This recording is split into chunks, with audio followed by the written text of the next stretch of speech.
السلام علیکم ورحمۃ اللہ وبرکاتہ نحمدہ ونصلی علی رسولہ الکریم اما بعد۔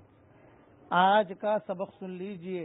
آج کے سبق کی سرخی ہے حضور صلی اللہ علیہ وسلم کی سیرت، پارٹ نمبر 167۔ اب غار ثور سے مدینہ منورہ کی روانگی کے واقعات سن لیجئے۔ غار سے یکم ربیع الاول مطابق 16 ستمبر 633 عیسوی بروز دوشنبہ پیر کو روانہ ہو کر 8 ربیع الاول مطابق 23 ستمبر بروز پیر مقام قبا پہنچے۔ قبا کو پرانا مدینہ بھی کہا جاتا ہے۔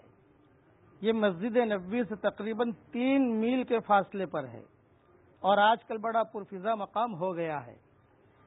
جب تیسرے دن حسب معاہدہ عبداللہ ابن اریقط جو مشرک تھا اونٹنیاں لے کر غار پہنچ گیا، ایک اونٹ پر حضور صلی اللہ علیہ وسلم سوار ہوئے، دوسرے پر حضرت ابوبکر صدیق سوار ہوئے، ان کے ساتھ عامر ابن فہیرہ جو صدیق اکبر کے غلام تھے وہ سوار ہوئے، اور حضور صلی اللہ علیہ وسلم نے اپنے اونٹ پر عبداللہ ابن اریقط جو مشرک تھا اس کو سوار کیا اور آگے آگے راستہ بتلاتے ہوئے روانہ ہوا۔ یہ 4 آدمیوں کا قافلہ گویا کہ روانہ ہوا غار ثور سے۔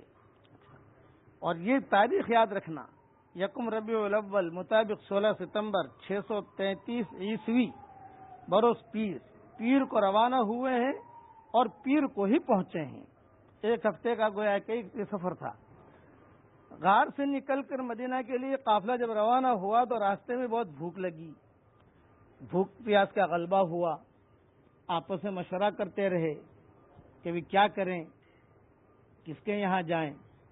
تو ایک خاتون تھی ام معبد، ان کی قسمت کا ستارہ چمکا، ان کے مکان یا خیمے پر نظر پڑی۔ عرب کی مہمان نوازی مشہور ہے۔ یہ خاتون مسافروں کے پانی وغیرہ سے تواضع کرنے میں مشہور تھی۔ قافلہ نبوی نے دریافت کیا کہ کیا تمہارے پاس گوشت، کھجور یا اور کوئی کھانے پینے کی چیز ہے؟ تو خاتون نے انکار کیا اور عرض کیا کہ اگر کوئی چیز موجود ہوتی تو آپ حضرات کی دریافت کرنے سے پہلے ہی میں پیش کر دیتی۔ خیمے میں ایک کونے میں خشک بکری تھی، بہت کمزور، وہ کھڑی ہوئی تھی۔ تو حضور صلی اللہ علیہ وسلم کی نگاہ خیمے میں ایک طرف کو کھڑی ہوئی بکری پر پڑی۔ آپ نے دریافت کیا کہ یہ بکری کیسی اور کیوں کھڑی ہے؟ ام معبد نے جواب دیا کہ یہ دبلی اور کمزور ہے، ریوڑ کے ساتھ جانے کے قابل نہیں ہے، اس لیے کھڑی ہے۔ آپ نے دریافت فرمایا اجازت ہو تو ہم اسے دوہ لیں، دودھ نکالیں اس میں سے؟ تو ام معبد نے جواب دیا کہ یہ تو مردار بکری ہے، مرنے کے قریب ہے، اس سے دودھ کیسے نکلے گا؟ لیکن اگر آپ کی تمنا ہے تو آپ کریے، اگر آپ اس مردار بکری سے دودھ نکال سکتے ہو تو میری طرف سے اجازت ہے۔ آپ نے بسم اللہ پڑھ کر اس کے تھنوں پر ہاتھ رکھا، تھن دودھ سے بھر گئے۔ اس کے بعد آپ نے برتن میں دودھ دوہا، وہ برتن دودھ سے اتنا بھرا کہ نیچے گرنے لگا۔ ام معبد کو سب سے پہلے دودھ پلایا حضور صلی اللہ علیہ وسلم نے، انہوں نے خوب پیٹ بھر کر پیا۔ پھر اہل قافلہ کو پلایا، ابوبکر کو پلایا، عبداللہ ابن اریقط کو پلایا، عامر ابن فہیرہ کو پلایا۔ اخیر میں حضور صلی اللہ علیہ وسلم نے دودھ پیا۔ پھر دوسری مرتبہ پھر دودھ نکال کر ساتھیوں کو پلایا۔ اس کے بعد پھر آپ نے تیسری مرتبہ دودھ نکالا اور برتن بھر کر ام معبد کے حوالے کر دیا اور قافلہ اپنی منزل کی طرف روانہ ہو گیا۔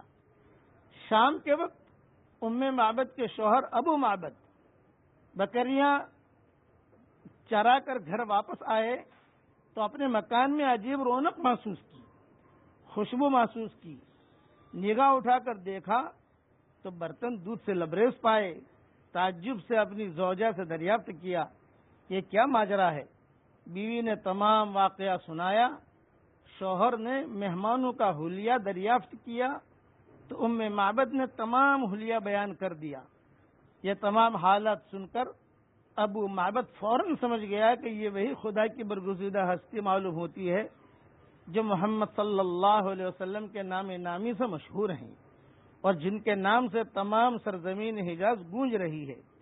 اس کے بعد ابو معبد اپنی بیوی سے افسوس کرتے ہوئے کہنے لگا، ہائے افسوس اور میری قسمت کہ میں آپ کی تشریف آوری کے وقت موجود نہ تھا۔ اگر موجود ہوتا تو آپ کی قدم بوسی کا شرف حاصل کرتا، آپ کی خدمت کرتا، آپ کے غلاموں کے صف میں شامل ہو کر راہ نجات پاتا۔ روایتوں میں یہ ہے کہ اس واقعے کے بعد ابو معبد مدینہ منورہ آ کر مسلمان ہو گئے، اور بعض روایتوں میں یہ ہے کہ مکہ مکرمہ میں جناتوں نے اشعار پڑھے، سارے مکہ والے سن رہے تھے۔ یہ اشعار انشاءاللہ کل سنا دوں گا۔ اور نے کہا کہ تمہاری لڑکی جو میں معبد ہے اس کو پوچھو، اس نے ایک اللہ کے نبی کو دیکھا ہے، تم لوگوں نے تو مانا نہیں، لیکن وہ جو ہے خدمت کرنے میں تمہاری لڑکی آگے بڑھ گئی، تم لوگ پیچھے رہے۔ یہ جناتوں نے اشعار پڑھے، یہ انشاءاللہ کل بیان